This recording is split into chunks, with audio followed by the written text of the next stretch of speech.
तो आज के इस वीडियो में हम बात करने वाले हैं यूसेट एग्जाम के बारे में। पूरी डिटेल में हम सब कुछ डिस्कस करने वाले हैं, तो वीडियो को एंड तक जरूर देखना। एंड सबसे इंपॉर्टेंट चीज, इस एग्जाम की तैयारी कैसे करें, अगर इससे रिलेटेड तुम्हारा डाउट है। हालांकि मेरे पास कुछ बुक्स अवेलेबल है पीडीएफ फॉर्मेट में, जो कहीं ना कहीं आपको इस एग्जाम से रिलेटेड टॉपिक्स को समझने में आसान कर सकती है। मे बी इसका जो सिलेबस है उससे रिलेटेड आपको थोड़ा हेल्प मिल जाए, तो मैं अपना मटेरियल्स भी जरूर से शेयर करूंगा। एंड वो मटेरियल मैं कहाँ पे शेयर करूंगा, वीडियो को एंड तक देखना, आपको पता चल जाएगा। तो सबसे पहले देखते हैं इस एग्जाम का फुल फॉर्म क्या है। Under graduate common entrance exam for design. एक इसका सेट एग्जाम होता है जो पोस्ट ग्रेजुएट कोर्स के लिए होता है। सो बेसिकली ये एग्जाम कंडक्ट कराया जाता है आईआईटी बॉम्बे के द्वारा। कौन कौन से प्रोग्राम्स एंड कहाँ पे एडमिशन मिलेंगे, बीडेस में एडमिशन मिलेगा। जो इसका मेन कॉलेज है आईआईटी है बॉम्बे, दिल्ली, गुवाहाटी, हैदराबाद, रुड़की। इसके बाद एक और है ट्रिपल आईटी जबलपुर, ये आपका मेन इंस्टीट्यूट है। इसके अलावा कुछ शेयरिंग इंस्टीट्यूट भी है जो इसका रिजल्ट शेयर करता है एडमिशन के लिए। इसमें भी आपको कुछ अच्छे खासे, खास करके बीटेक रिलेटेड जो फेमस कॉलेज है वो दिखेंगे, बट आप बीडेस के लिए भी जा सकते हो। बात करें एलिजिबिलिटी क्राइटेरिया की, तो ज्यादा कुछ नहीं है, क्योंकि साइंस वाले भी दे सकते हैं, आर्ट्स वाले भी, कॉमर्स वाले भी दे सकते हैं। बट यहाँ जो मेन चीज है आपका 12th पासिंग ईयर। अगर आप 2025 में टारगेट कर रहे हो तो आपका पासिंग ईयर 2024 होना चाहिए 12th का, या फिर 2025 में आप जब एग्जाम देने वाले हो रहे हो 12th का। अगर आप 26 में टारगेट करना चाहते हो तो आपका 12th पासिंग ईयर 2024 नहीं होना चाहिए, 2025 होना चाहिए, 2026 होना चाहिए। ठीक है, तो इस तरह से इसका क्राइटेरिया काम करता है। तो अब आखिर इसका इंपॉर्टेंट डेट्स की बात आती है, तो इसका रजिस्ट्रेशन 1 अक्टूबर से ही स्टार्ट हो गया है। लास्ट डेट है 31 अक्टूबर तक। अगर आप इस डेट को मिस कर जाते हो तब भी तो आपके पास एक वीक का टाइम रहता है लेट फी के थ्रू। ठीक है, 8 नवंबर तक आप अप्लाई कर सकते हो। एंड एडमिट कार्ड प्रोबेबली जनवरी में ही आएगा। तो एग्जाम आपका नेक्स्ट ईयर 2025 में जनवरी में होगा। एग्जाम होने के बाद प्रोबेबली आपका मार्च में रिजल्ट आ जाएगा यूसेट का, एंड आपका मार्च के 2nd वीक से 3rd वीक में आपका एडमिशन स्टार्ट हो जाएगा। ये डेट चेंज भी हो सकते हैं, ठीक है, बट अभी फिलहाल के लिए यही कंफर्म डेट है। अब अगर तुम यूसेट के लिए अप्लाई करना चाहते हो तो कैसे अप्लाई कर सकते हो, तो सिर्फ ऑनलाइन ही अप्लाई किया जा सकता है, ऑफलाइन अप्लाई नहीं होता है। तो इसके वेबसाइट पे जाके अप्लाई कर सकते हो। यहाँ पे इसका लिंक भी मेंशन है। अगर आप इस पीडीएफ का एक्सेस चाहते हो तो इसका लिंक आपको डिस्क्रिप्शन में मिल जाएगा, तो वहां से जाके आप एक्सेस कर सकते हो। पूरी डिटेल वहां पे आपको मिल जाएगी। या फिर अगर आपको पीडीएफ फॉर्मेट चाहिए तो टेलीग्राम ग्रुप में ज्वाइन हो जाना। अब अगर तुम अप्लाई करते हो तो रजिस्ट्रेशन फीस कितना जाने वाला है, लगभग 4000। ठीक है, ये आपका ऑल अदर कैंडिडेट्स के लोग हैं। बाकी अगर फीमेल SC ST PW में आते हो तो 2000 ही लगेगा। बाकी फॉरेन नेशनल्स के लिए थोड़ा सा डिफरेंट है। अगर तुम इसके एग्जाम सिटीज वगैरह देखते हो तो टोटल 27 सिटीज है इंडिया में जहाँ पे इसका एग्जाम हो रहा होगा ना। थोड़ा सा एलिजिबिलिटी क्राइटेरिया को और डिटेल में देखते हैं। सबसे पहले तो आपका एज लिमिट का क्राइटेरिया हो गया। अगर आप जनरल कैटेगरी में आते हो तो आपका डेट ऑफ बर्थ 2000 अक्टूबर 1 से, ठीक है, इससे ऊपर होना चाहिए, इससे कम नहीं होना चाहिए। अगर आप EWS ये इन सारी कैटेगरी से बिलोंग करते हो, या अगर SC ST PW में आते हो तो 1995 तक हो सकता है। दूसरा क्राइटेरिया है नंबर ऑफ अटेम्प्ट्स का, जो मैंने आपको ऊपर ही बताया। अगर आप 2025 में टारगेट कर रहे हो तो आपका जो 12th पासिंग ईयर है 2024 या 2025 होना चाहिए, या 25 में एग्जाम दे रहे हो, मतलब 2 ही अटेम्प्ट आप दे सकते हो। एंड तीसरा है क्वालिफाइंग एग्जामिनेशन का, जो ऑब्वियसली 12th का है एंड आपको ऑलरेडी पता है। तो अब अगर तुम्हारा डाउट है कि भैया मैंने 2023 में पास आउट किया है, 2022 में पास आउट किया है, 2021 में पास आउट किया है, तो क्या मैं इस एग्जाम को टारगेट कर सकता हूँ? नहीं, डेफिनेटली नहीं कर सकते हो। इसके अलावा क्राइटेरिया फॉर एडमिशन भी है कुछ। अब देखो, इन्होंने तो क्लियरली मेंशन कर रखा है कि साइंस, कॉमर्स, आर्ट्स वाले भी इस एग्जाम को दे सकते हैं, बट यहाँ पे एडमिशन का एक क्राइटेरिया है। सपोज अगर तुम IIT Bombay, IIT Delhi, IIT Hyderabad में जाना चाहते हो, ठीक है,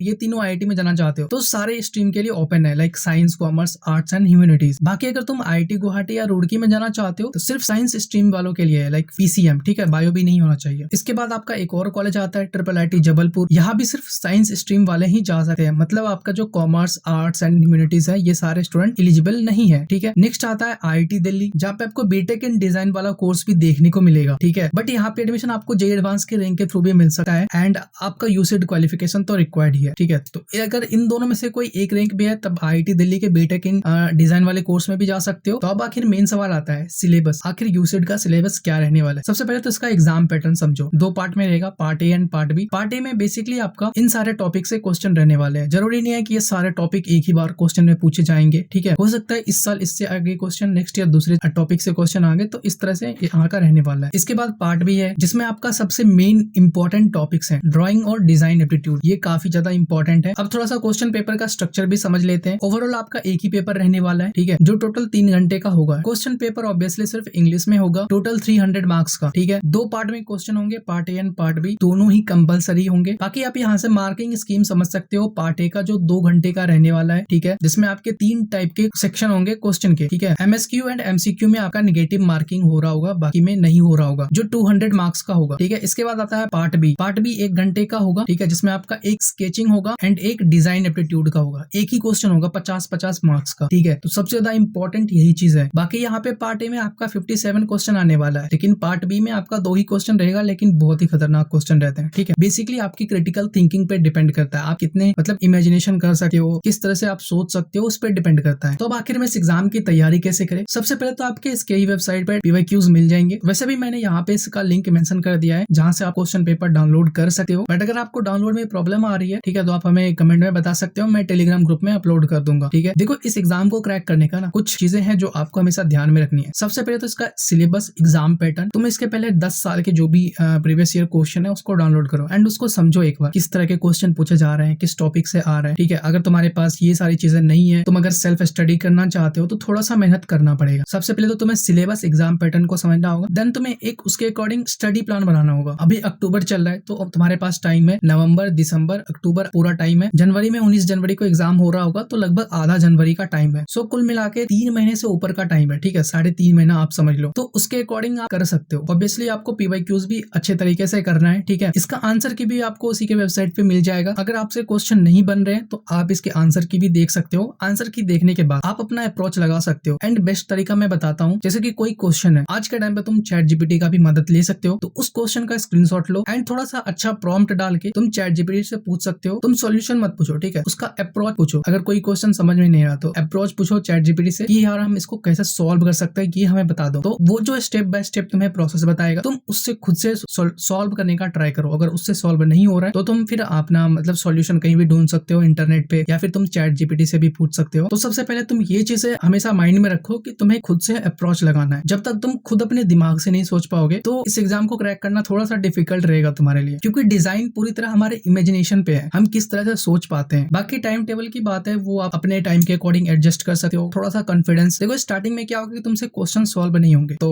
वहां भी तुम्हें डिमोटिवेट नहीं होना है। हर चीजों को थोड़ा बिल्ड होने में टाइम लगता है। ऐसे एक बार कोई बिल्डिंग खड़ा नहीं हो जाता है, पहले उसकी नींव रखी जाती है कि आखिर नींव को किस तरह से मजबूत किया जाए ताकि उस पे बिल्डिंग जो बने वो गिरे ना, ठीक है, वो टिका रहे बहुत लंबे सालों तक। तो सबसे पहले तुम्हें अपने बेसिक्स पे काम करना होगा, ठीक है। मेरे पास कुछ बुक्स है, PDF है, तो अगर वो तुम्हें चाहिए तो let me know in the comment section, मैं टेलीग्राम ग्रुप में अपलोड कर दूंगा। या तुम लोगों को एक पर्सनल ग्रुप चाहिए यूसेड के लिए टेलीग्राम में, तो वो भी हमें बता दो, ठीक है, मैं उसके लिए अलग से ग्रुप बना दूंगा, वहीं पे सारी मटेरियल्स दे दूंगा एंड जो भी स्टूडेंट होंगे उस ग्रुप में आपस में डिस्कस कर सकते हो, ठीक है। तो धीरे धीरे जैसे तुम अगर क्वेश्चन वगैरह सॉल्व करते जाओगे, ठीक है, अपने बेसिक्स को कंप्लीट करते जाओगे, तो उसके बाद तुम अपने धीरे धीरे स्किल्स पे काम करो, फोकस करो, डिजाइन कॉन्सेप्ट पे फोकस करो। आज के टाइम पे इंटरनेट का एक्सेस हम सबके पास है, तो काफी आसानी से तुम सेल्फ स्टडी भी कर सकते हो, ठीक है, कोई कोचिंग जाने की भी जरूरत नहीं है, आराम से तुम घर बैठे भी कर सकते हो। अगर तुम इन सारी चीजों को प्रैक्टिस करते हो बार बार, विजुअलाइजेशन जो स्किल्स है वो ऑब्वियसली तुम्हारा इंप्रूव होते जाएगा। एक बार में मतलब पूरा इंप्रूव तो नहीं होगा बट धीरे धीरे जरूर से इंप्रूव होगा। ये सारी चीजों को अच्छे से करने के बाद ही तुम्हारा क्रिएटिविटी स्किल्स डेवलप होगा, ठीक है, ऐसा ही डेवलप नहीं हो जाता है। बाकी अगर तुम्हें फ्री में कहीं भी सैंपल पेपर या PYQs मिल रहा है तो आराम से डाउनलोड करो, या अगर तुम किसी कोचिंग में ज्वाइन होना चाहते हो तो ज्वाइन हो सकते हो, कोई दिक्कत नहीं है। डिपेंड करता है तुम्हें वहां से कितना बेनिफिट मिल रहा है। एंड साथ ही तुम्हें रिवाइज रेगुलरली करना है। रिवाइज मतलब तुम्हें प्रैक्टिस करना है। And most important, work on time management skills. ये टाइम मैनेजमेंट स्किल्स कोई जॉब के लिए नहीं है, ठीक है। जैसे तुम एग्जाम में दे रहे हो, ठीक है, तुम्हारे पास अब 1 ही घंटे का समय है पार्ट B के लिए, तो तुम्हें ये सोचना है कि हमें कौन से मतलब